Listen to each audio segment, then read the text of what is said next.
नमस्ते ATB टरोत Sagittarius के प्यारे बच्चों प्रणाम। आज की ये संवाद आपके लिए एक गहरी अंतर्दृष्टि लेकर आया है जिसमें आपकी आत्मा की आवाज़ को सुनने का अवसर मिलेगा। कुछ आप में से ऐसे हैं जिनकी ज़िंदगी में एक नई रोशनी आने वाली है, एक ऐसी रूह जो आपके घर को अपने प्यार से रोशन करेगी। हाँ, किसी के लिए यह एक गर्भवती होने का संदेश है, पर इससे भी अधिक ये एक ऐसी आत्मा का आगमन है जो प्रकाश और प्रेम का प्रतीक है। ये नन्हा सा प्राणी जो आपकी गोद में आएगा, वो सिर्फ आपका बच्चा ही नहीं, बल्कि एक दैविक दृष्टि से देखा जाए तो ये धरती पर एक आत्मा का अवतार है। इसमें एक ऐसा तेज है जो आपके पूरे वर्तमान को बदल कर रख देगा। ये आत्मा केवल आपके परिवार का हिस्सा नहीं बनेगी, बल्कि इसका एक विश्वव्यापी उद्देश्य है, एक ऐसी धार्मिक जिम्मेदारी जो इस धरती की चौथी दिशाओं में प्रेम और करुणा का प्रकाश फैलाएगी। आपका शरीर, आपका आंचल एक ऐसे अनमोल रत्न को संरक्षण प्रदान करेगा जो संसार को एक नई दिशा देने आया है। इस गहरी घटना को एक साधारण गर्भधारण से अधिक समझिए। ये तो एक अंतरिक्ष से आए हुए देवदूत का आगमन है जो आपके घर को अपना मंदिर बनाएगा। कुछ आपके लिए यह नई आत्मा एक ऐसे प्रेम का रूप लेकर आएगी जो आपने कभी पहले महसूस नहीं किया होगा। ये सच्चा प्यार है, आत्मीय साथी का प्यार जो आपकी ज़िंदगी में एक ऐसी खुशी भरे इनकलाब लाएगा जैसे अंधेरे में एक सशक्त प्रकाश का प्रवेश हो। यह व्यक्ति आपकी पहचान से बिल्कुल अलग होगा, जिसकी हर अदा, हर बात, हर सोच आपको एक नए दृष्टिकोण से जीवन देखना सिखाएगी।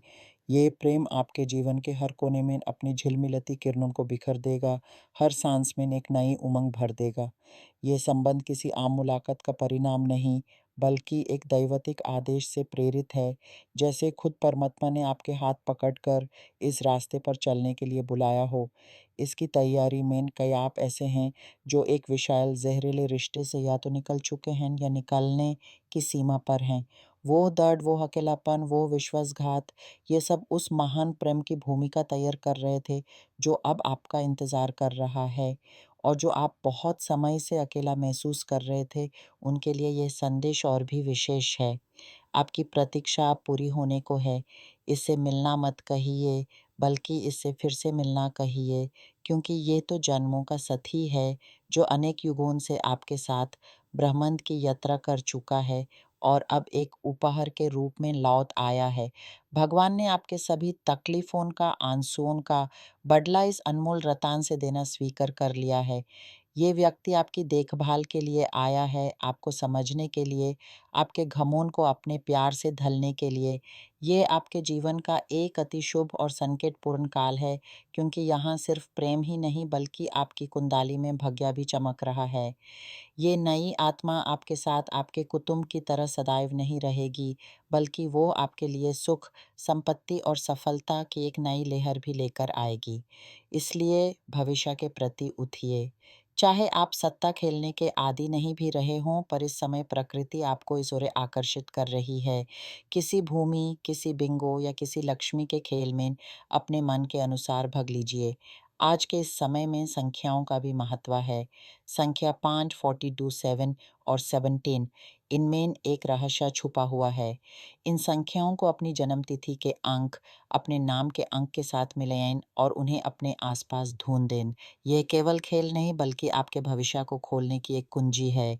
मेरे अंतर्दृष्टि में आपकी आत्मा के आसपास एक विशिष्ट प्रकाश का मंडल दृष्टिगोचर हो रहा है। ये प्रकाश श्वेत, पीला और नारंगी रंगों का एक अनोखा संगम है, जैसे किसी अग्नि के शिखरों ने आपके जीवन को घेर लिया हो।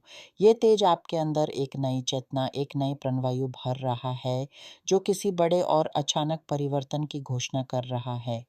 तैयार रहिए, क्योंकि आपकी ज़िंदगी में ऐसी घटनाएं घटित होने को हैं जो आपकी कल्पना से भी परे होंगी। जब भी दैविक शक्तियाँ ऐसे संदेश भेजती हैं, तो उसमें आश्चर्य और भाग्य दोनों समाये हुए होते हैं। भाग्य एक ऐसा उपहार है जो कभी भी, किसी भी रूप में आपके द्वार खटखटा सकता है। प्रेम भी एक उपहार ही है जो कभी-कभी उस पल आता है जब हम उसकी आशा भी नहीं कर रहे होते। परंतु हे सजिटारियस, इस शुभ यात्रा में थोड़ी सी सावधानी भी आवश्यक है। आपके आसपास कोई व्यक्ति ऐसा है जो आपके मूल्य को समझ नहीं पा रहा है। आपके प्रेम को वैसी महत्व नहीं दे रहा है, जिसकी आप अपेक्षा रखते हैं। आपके मन में इस व्यक्ति के प्रति भावनाएँ हैं, पर आपको अंदर ही अंदर यह ज्ञान है कि ये संबंध आपको पूर्ण सुख नहीं दे सकता। यहाँ आत्मीयता आपको एक निर्देश दे रही है, एक विशाल वरदानी, एक दानी आपकी ज़िंदगी में प्रवेश करने वाला है। ये आपको एक ऐसी कृपा प्रदान करेगा, जो आपके लिए एक महाअनुग्रह होगी, पर इसका आधार ये है कि आप खुद किसी की सहायता करेंगे। आप एक या एक से अधिक लोगों की मदद करेंगे, उनके दुःख में साथी बनेंगे और इस निष्काम सेवा के बदले ब्रह्मांड आपको अपनी असीम कृपा से नवाज़ेगा। ये दैवातिक आदान-प्रदान का नियम है। सावधान रहें, क्योंकि कोई विवाद किसी एक या कई लोगों के साथ आपको किसी कठिन स्थिति में डाल सकता है। किसी सम्मेलन, किसी उत्सव में ऐसी कठोरता आ सकती है, जो आपको किसी कानूनी उलझन तक ले जाए। इसा से बचने का प्रयास करें। आपकी रक्षा के लिए एक शक्तिशाली व्यक्ति आपकी ज़िंदगी में आएगा। आप किसी ऐसे व्यक्ति से संपर्क करेंगे जिसके पास अधिकार या प्रभाव है, और ये व्यक्ति उस व्यक्ति को आपकी ज़िंदगी से दूर करवाने में सहायक होगा, जो आपके योग्य नहीं है। ये शक्तिशाली व्यक्ति जो परमात्मा द्वारा आपके मार्ग में भेजा गया है, आपकी उन्नति का कारण बनेगा। वो आपको किसी प्रशिक्षण, किसी संबंध या किसी रोज़गार, किसी उद्यम के लिए सुझाव देगा, जो आपकी संपन्नता का द्वार खोल देगा। एक और गंभीर बात मेरी दृष्टि में आ रही है। कुछ लोग आपके विरुद्ध किसी टी को चाहिए तुम